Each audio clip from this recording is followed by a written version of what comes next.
Labirin Kehidupan kembali menjumpai Anda sahabat. Kembali kami sampaikan tulisan Pendeta Yowas Adi Prasetya. Kali ini berjudul Pemilik Penginapan yang Murah Hati. Saya Uli Manalo.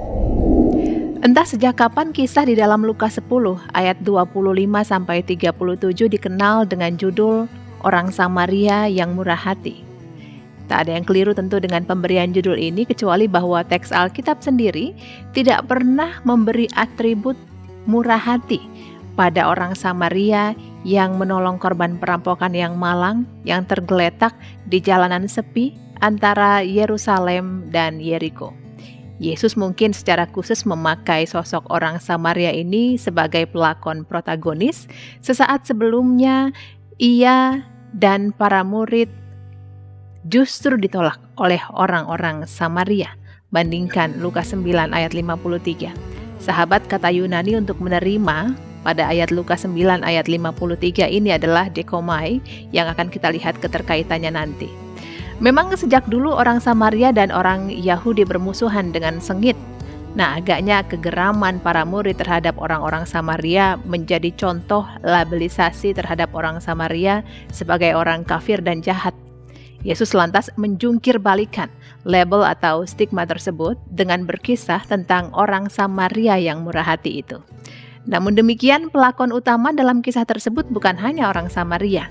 Kita bisa juga menemukan seorang cameo dalam kisah tersebut, yaitu pemilik penginapan yang dalam bahasa Yunani Pandokei. Lukas 10 ayat ke-35. Tanpa disangka dan diharapkan, pemilik rumah penginapan itu terlibat di dalam drama cinta kasih itu. Ia hanya menerima uang 2 dinar. 1 dinar adalah upah minimum dalam 1 hari. Ia menerima untuk merawat orang yang terluka itu. Padahal tugas tersebut mungkin membutuhkan waktu jauh lebih lama dari 2 hari dan biaya lebih banyak dari yang diterimanya. Orang Samaria yang membawa orang yang terluka itu berjanji akan datang kembali. Entah ia sungguh datang kembali atau tidak, kisah kita tidak mencatatnya. Yang jelas, pemilik penginapan itu terperangkap ke dalam tugas merawat si korban. Singkatnya, pemilik penginapan itu sungguh bermurah hati. Iya, si pemilik penginapan itu bukan pelakon utama kisah kita. Ia sekadar seorang cameo yang sebentar tampil dalam lakon dan kemudian lenyap melanjutkan tugasnya merawat si korban. Namun ia menjadi tanda kehadiran Allah yang tak terbicarakan dalam merawat korban. Ia sungguh menjadikan penginapannya bukan sekadar sebuah losmen komersial, melainkan juga sebuah tempat yang menerima semua orang. Dalam bahasa Yunani, pandokeus. Dari kata pas artinya semua dan dekomai artinya menerima. Sahabat, kita sungguh-sungguh dapat memetik mutiara kehidupan yang sangat berharga dari cameo dan tempat penginapannya ini. Kata Yunani untuk tempat penginapan adalah pandokeon, yang dalam sebuah manuskrip Injil Lukas berbahasa Arab pada abad ke-9 diterjemahkan dengan kata funduk. Seorang Olivia Rime Constable membahas migrasi istilah ini dengan sangat menarik. Menurutnya, kata Arab funduk diterima dari kata Yunani pandokeon melalui penerjemahan ke dalam bahasa Arab, yaitu pundeka. Ternyata pengaruh ini meluas juga sampai ke Indonesia hingga kita memiliki kata pondok. Dalam literatur bapak-bapak gereja, khususnya Yohanes, Chrysostomus, Origenes, dan Agustinus, kata pandokeon dipergunakan secara teologis untuk menunjuk pada lokasi cinta kasih yang harus ditawarkan oleh orang Kristen kepada dunia yang tengah mengembara ini. Chrysostomus mengundang keluarga-keluarga Kristen untuk menjadi pandokeon bagi Kristus. Sedangkan Origenes dan juga Agustinus mengenakan pandokeon pada gereja di tengah dunia. Agaknya pengenaan ini menginspirasi kita untuk memahami bahwa tugas Kristiani di tengah dunia ini adalah untuk menciptakan ruang-ruang terbuka bagi para pengembara, yaitu sesama yang sekaligus orang asing bagi kita. Dengan cara itu kita menjadi cameo yang mungkin tak terekam jejak hospitalitasnya dalam sejarah, namun sungguh telah menjadi pemilik penginapan yang murah hati. Sahabat, gagasan Bapak Gereja agar keluarga Kristen dan gereja menjadi pandokei atau pondok yang terbuka bagi semua orang merupakan impian bersama. Lebih mudah bagi seorang pemilik rumah penginapan untuk menghadirkan hospitalitas melalui rumah penginapan yang dikelolanya ketimbang bagi sebuah gereja untuk melakukannya. Ada banyak orang di dalam sebuah jemaat. Ada sebanyak itu pula lah kehendak dan kepentingan yang terlibat. Maka potret gereja mula-mula yang digambarkan di dalam Kisah Para Rasul merupakan pengecualian yang mengagumkan. Demikian Kisah Para Rasul 2 ayat 41-47 menuliskan, orang-orang yang menerima perkataannya itu memberi diri dibaptis dan pada hari itu jumlah mereka bertambah kira-kira 3.000 jiwa. Mereka bertekun dalam pengajaran para rasul-rasul dan dalam persekutuan. Dan mereka selalu berkumpul untuk memecahkan roti dan berdoa. Maka ketakutanlah mereka semua. Sedang rasul-rasul itu mengadakan banyak mujizat dan tanda.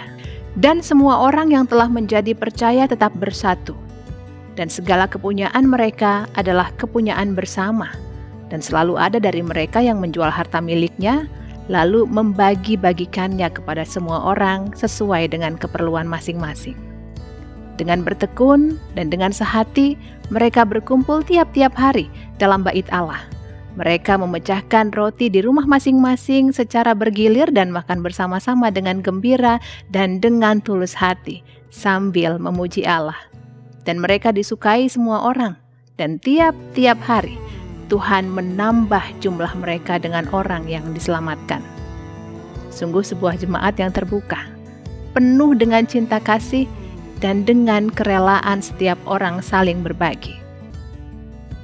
Sahabat, akan tetapi Pendeta Yowas menyebutnya sebuah pengecualian, bukan tanpa alasan, sebab sepintas kita menyaksikan bahwa jemaat mula-mula yang sungguh ideal ini bertahan terus, terbukti dari potret yang kurang lebih sama di dalam kisah berikut. Adapun kumpulan orang yang telah percaya itu, mereka sehati dan sejiwa, dan tidak seorang pun yang berkata bahwa sesuatu dari kepunyaannya adalah miliknya sendiri, tetapi segala sesuatu adalah kepunyaan mereka bersama. Dan dengan kuasa yang besar, rasul-rasul memberi kesaksian tentang kebangkitan Tuhan Yesus dan mereka semua hidup dalam kasih karunia yang melimpah-limpah.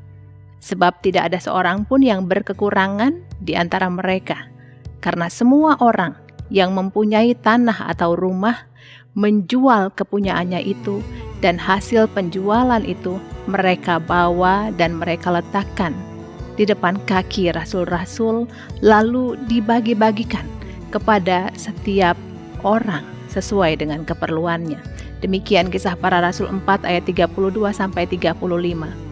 Akan tetapi yang ideal itu, sahabat, tak bertahan lama. Segera setelah itu dikisahkan korupsi pertama di tubuh gereja melalui pasutri bernama Ananias dan Safira. Kisah Para Rasul 5 ayat 1-11. Belum lagi muncul konflik yang dikarenakan ketidakpuasan para janda yang merasa tak terlayani dengan baik oleh para rasul. Kisah Para Rasul 6 ayat 1-6. Anda bisa menambah sendiri kisah-kisah ketidaksempurnaan gereja sesudahnya. Bahkan jemaat-jemaat bentukan Paulus juga memiliki masalah dan ketidaksempurnaannya masing-masing. Singkatnya, sahabat, gereja Kisah Para Rasul 2 tidak pernah muncul kembali. Gagasan mengenai gereja yang terbuka terasa makin menjadi impian kosong. Namun tetap saja, orang-orang Kristen zaman ini terus berupaya menyesuaikan jemaat gereja dengan gereja Kisah Para Rasul 2. Pada Juni 2013, Pendeta Yowas coba mencari di mesin Google kata-kata kunci berikut Acts 2 Church, dan hasilnya menakjubkan. Terdapat sekitar 93.700.000 halaman pada tahun 2012, kemudian sekitar 167 juta halaman di tahun 2014, serta sekitar 179 juta halaman pada tahun 2015 yang berbicara mengenai gereja Kisah Para Rasul 2. Anehnya, pada awal 2016 pencarian dengan kata kunci yang sama menghasilkan jumlah yang justru menurun drastis, sekitar 155 juta halaman. Seluruh jumlah itu tentu belum termasuk halaman dalam bahasa-bahasa non-Inggris. Mungkin kita harus bersikap realistis sahabat bahwa gereja masa kini tak mungkin kembali ke zaman impian tersebut. Apa yang dapat kita lakukan adalah berusaha menemukan kualitas atau DNA gereja Kisah Para Rasul 2 dan mengusahakannya berlangsung di gereja kita saat ini, semampu kita sebaik mungkin. Realisme ini harus didampingi dengan kesediaan untuk menerima ketidaksempurnaan kita termasuk gereja kita masing-masing, sembari mempercayai bahwa Roh Kudus yang telah berkarya di dalam gereja Kisah Para Rasul 2 adalah roh yang sama yang bekerja pada masa kini di dalam jemaat kita masing-masing. Allah di dalam rohnya adalah aktor utama sahabat dalam karya misioner ini. Kita semua hanyalah cameo kecil, tak berarti, yang berusaha untuk menyediakan diri menjadi pondok yang terbuka bagi semua orang, tak lebih dan tak kurang. Sahabat, demikian Labirin Kehidupan. Bagi sahabat yang membutuhkan naskah lengkap Labirin Kehidupan, silakan menghubungi BPK Gunung Mulia. Terima kasih sudah meluangkan waktu Anda bersama kami. Sampai jumpa.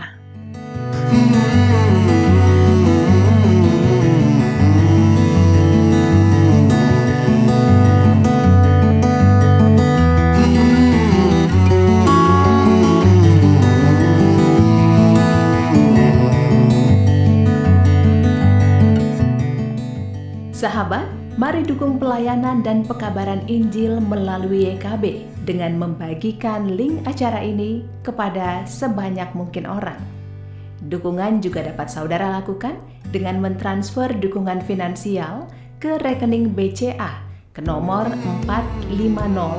450-305-2990 450-305-2990 atas nama Yayasan Komunikasi Bersama.